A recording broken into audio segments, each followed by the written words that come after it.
इस धरती का एक छोटा सा स्वर्ग कोटा बाग, हरे भरे जंगल, बहती नदी और खूबसूरत वादियों से घिरा अनछुआ स्थल कोटा बाग।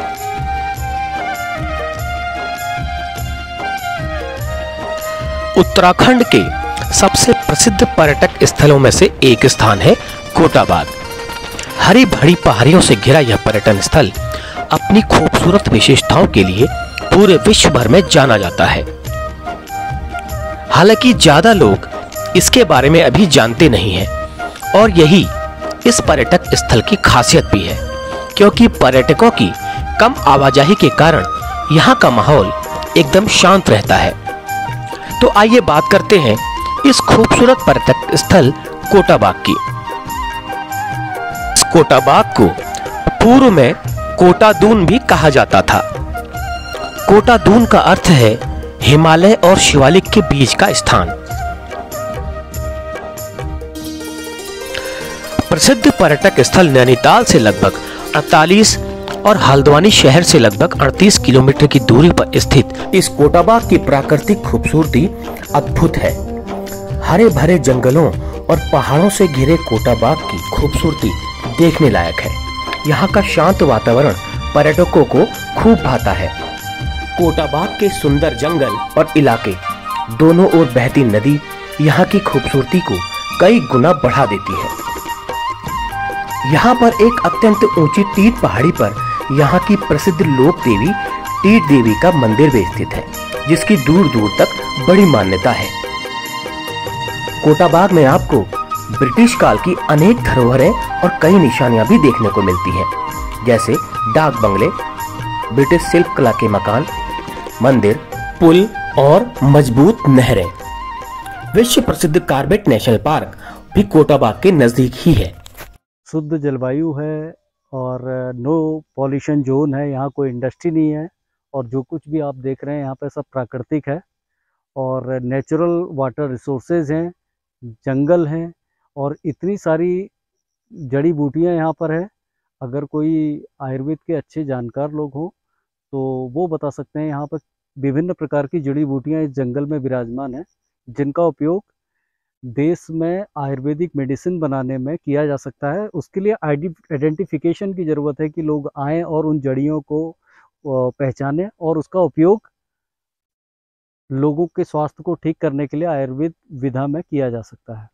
उसके अलावा यहाँ पे जो क्लाइमेट है वो आप देख रहे हैं बहुत अच्छा है। न गर्मियों में बहुत ज़्यादा गर्म है और न ठंड में यहाँ बहुत ज़्यादा ठंड पड़ती है और लगभग मौसम बहुत अच्छा रहता है और कुछ इस तरह से बसा हुआ है कि यहाँ पर पानी भी नहीं रुकता। जी, आप यहाँ पे कब से रह रहे हैं? कितने टाइम से रह रहे हैं? लगभग 10-15 सालों से मैं यहाँ हूँ और इस क्षेत्र को देख रहा हूँ और नो डाउट बहुत अच्छी जगह है, बहुत अच्छा स्थान है और यहाँ पर रोज़गार के लिए लोगों की अपने जो मुख्य कार्य है वो कृषि है।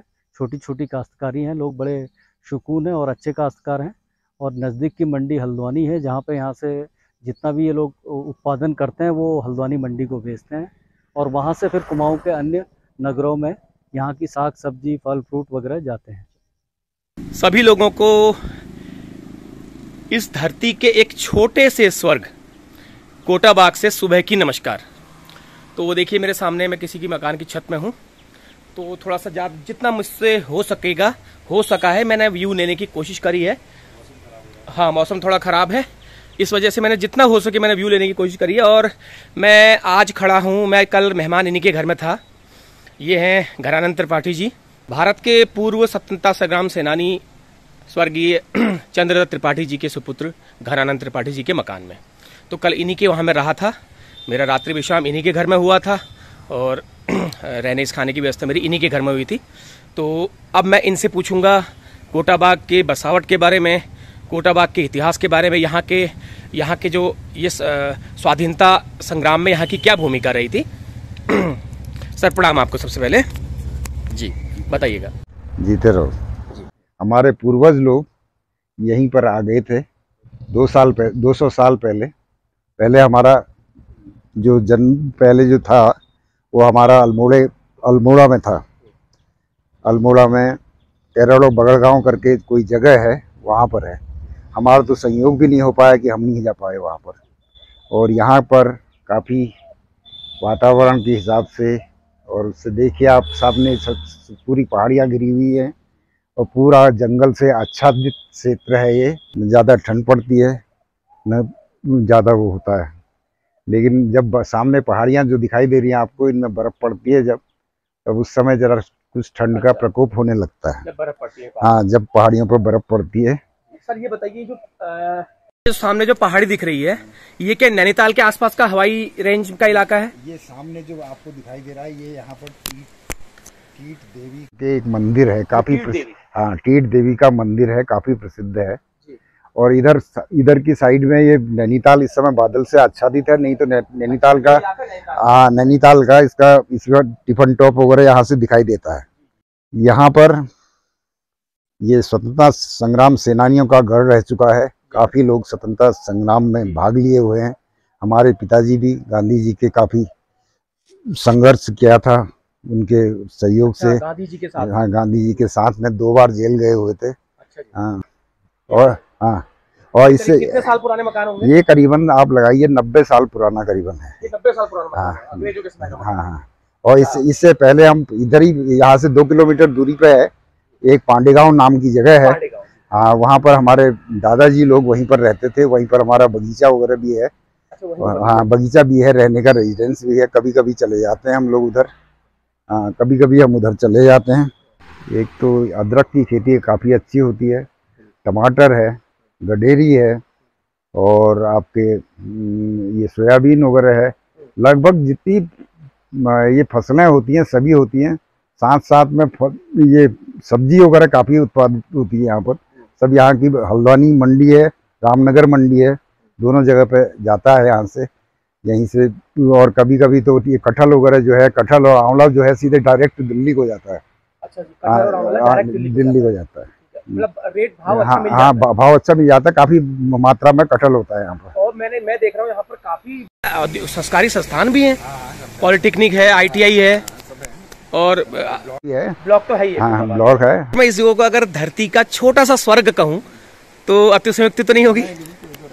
अच्छा, बिल्कुल है ना। और आजकल बरसात में ज्यादा निकल गया। और बरसात में विशेष ये है कि यहाँ का पानी वगैरह की कोई रुकावट नहीं होती, काफी ढलान में है। कितना ही बारिश हो जाए, 5 मिनट में आपको सारी सूखी दिखाई देगी। पानी नहीं रुकता है। हाँ, पानी रुकता नहीं, सबसे बड़ी बात है। काफी ढलान है इसमें। हाँ, तो इससे वजह से काफी अच्छा। और देखिए सर, ये सामने कुछ रिजॉर्ट वगैरह दिखाई दे रहे हैं, तो यहाँ पर लोग बाहर का आदमी भी रहने आता है? बाहर के आते हैं, काफी हो गए इस समय। तो इस समय लगभग मेरे ख्याल से 10-15 के करीबन पहुँच गए। तो यहाँ पर वो परमानेंटली रहते हैं?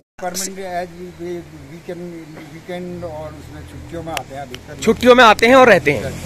इस समय भी आपको लोग बाग मिल जाएंगे वहाँ पर। अभी से 15 अगस्त के टाइम में लगभग फुल ही हो जाते हैं सभी। अच्छा। हाँ, वैसे एक रिजॉर्ट हमारा भी है, काफी फेमस है। आपका भी रिजॉर्ट? हाँ, हमारा है, आहाना करके है, रामनगर में, सांवलदेव में। इस समय एशिया में इको कंपनी में 8वां नंबर है उसका। अरे वाह, क्या बात है। अभी हाल में 4 दिन पहले अवार्ड लिया है देहरादून से। वहाँ कौन बैठता है? वहाँ हमारे भाई साहब बैठते हैं, उनके बेटे बेटियां दोनों रिजॉर्ट को देखती है। बाकी स्टाफ है, काफी अच्छा स्टाफ है, 150 आदमियों का स्टाफ है। आपने जो मुझे जानकारी दी, इसका मैं बहुत बहुत आपका धन्यवाद करूंगा। तो ये थे श्री घनानंद त्रिपाठी जी, यहाँ के पुराने बाशिंदे हैं। ये मकान जो है उन्हीं का है, और काफ़ी समय से इस यहाँ के कोटाबाग के इतिहास को, कोटाबाग की मिट्टी को, और कोटाबाग के क्लाइमेट को, कोटाबाग के माहौल को ये अच्छी तरह से परिचित हैं ये। तो इसलिए हमने कल इन्हीं के घर में रात्रि विश्राम किया था, इस घर में देखिए, और यही मेरे रहने खाने की व्यवस्था की थी इन्होंने।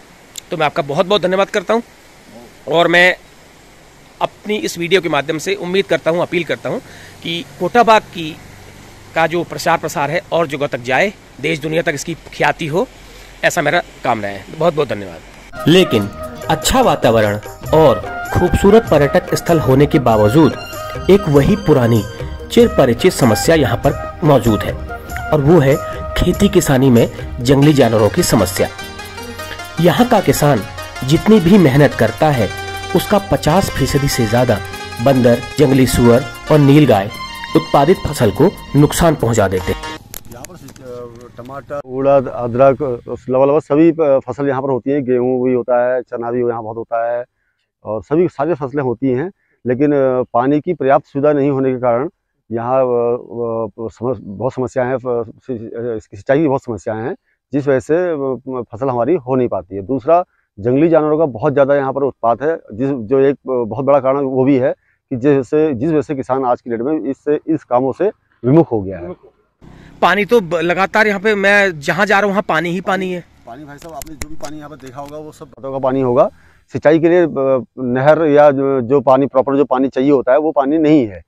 तो आजकल जो आपने देखा होगा तो बारिश आ रही है, बारिश की वजह से जो जगह जगह आपको पानी दिख रहा होगा वो बरसात का ही पानी है। उत्पादन जो आप कृषि उत्पादन आपके होते हैं उसका दाम कहाँ, उसकी मंडी मेन है आपकी? हमारे वहाँ से किसान लोग यहाँ हल्द्वानी ही ले जाते हैं अधिकतर, हल्द्वानी या रामनगर, ये दो ही यहाँ से मंडी हमारी नज़दीकी हैं। और जो उचित संसाधन तो नहीं कह सकते हैं इसको, लेकिन लोकल स्तर पर जो लड़के जो काम कर रहे हैं अपनी छोटा हाथी या पिकअप इस टाइप की जो गाड़ियाँ हैं उनमें भर के यहाँ से ले जाते हैं। चलिए बहुत बहुत धन्यवाद आपका। धन्यवाद।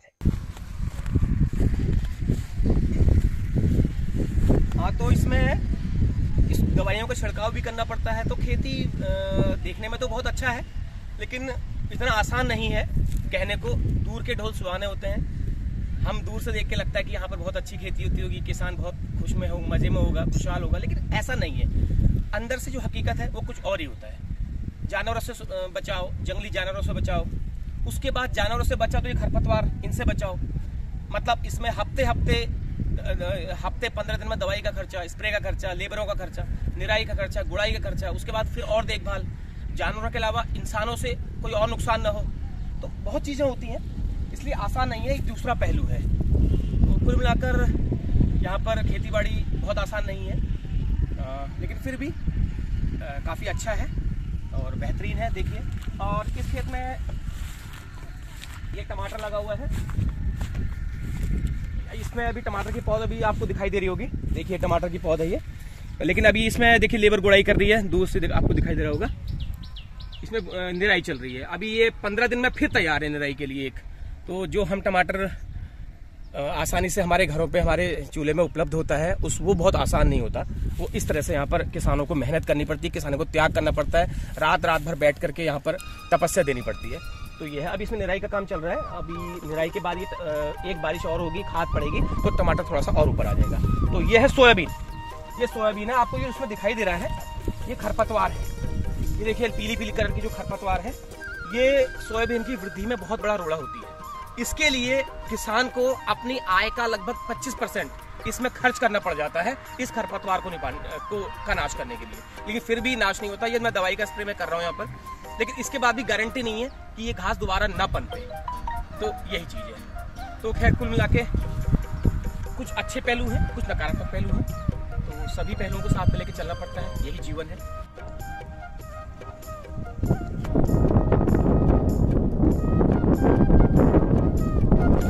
ये है टमाटर, आपको दिखाई दे रहा होगा।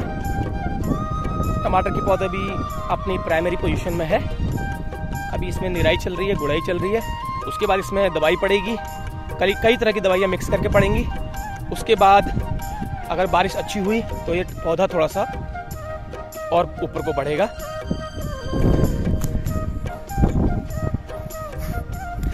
तो यहाँ पर लग रही है फूल गोभी। ये बगल में टमाटर है। ये हमारे किसान भाई यहाँ पर फूल गोभी लगाते हुए, उसको लगाने में, उसको बनाने में, उसको पनपाने में ये मेहनत जो लगती है वो किसान ही जानता है।